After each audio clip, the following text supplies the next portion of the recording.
Oh, sorry, it started recording. Hi, Melissa. Thanks for getting this in. I just wanted to give you a little bit of feedback here in regard to the format for how to answer, and then in regard to the information that you actually gave us. One is you are giving me credit for information in the lecture. I see that you have my last name in parentheses after something you're pulling from the lecture. Gosh, I wish I wrote those lectures, but I didn't. Not me, so don't give me credit. Just go ahead and cite AII for that, not me.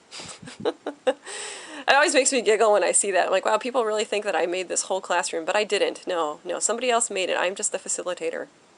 I do know all of the information in this classroom, frontwards and backwards, but I didn't actually write it. Not me.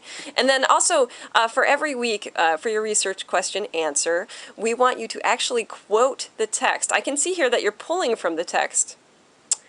And you're even giving me the page, which is great. But we actually want you to embed a quote from the text. So go ahead and just cut and paste that, and then put it in quotations, and then do what you did, which is in parentheses Hunter, comma, page number, whatever it was. The reason we do this is because we don't give you guys tests, but we want to make sure that you are reading and comprehending all of the written material. And so to do that, we figure if you have to use it as supportive evidence for your answers, that means you certainly must comprehend it. So that's how we compensate for not giving you tests.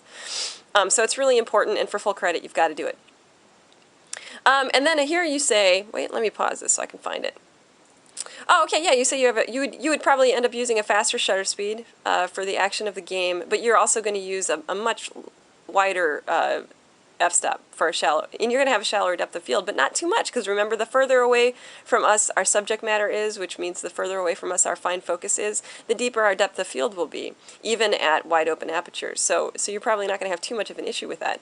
And then also remember that relative movement, it slows down a bit the further away it gets from us. So you can actually use slightly slower shutter speeds the further away your subject is from you, because it's not actually moving that quickly relative, because the distance sort of slows it down. It's just this crazy land of physics thing. But so you can use surprisingly slow shutter speeds and still freeze motion at great distances. And then, of course, you can always mess with your ISO. To compensate as well. I tend not to mess with mine too much, because I don't think that my camera performs well at ISOs above 640, and you might have that experience as well. But some cameras, brand new, generation cameras that are out there right now, have really, really cleaned up that problem, the problem that we had of digital noise at higher ISOs. So some of them perform really well. Mine is not one of them. But there's a lot of other great attributes that my camera has that keep me from upgrading. One is I own it outright. That's one of the things. Okay, so that's it. Just make sure that you get that quote from the text embedded in your answer, and then everything else looks pretty good. Oh yeah, in your citation for the lecture, always, you did tell us the section of the lecture you're pulling from, but we need to know the week as well. Okay?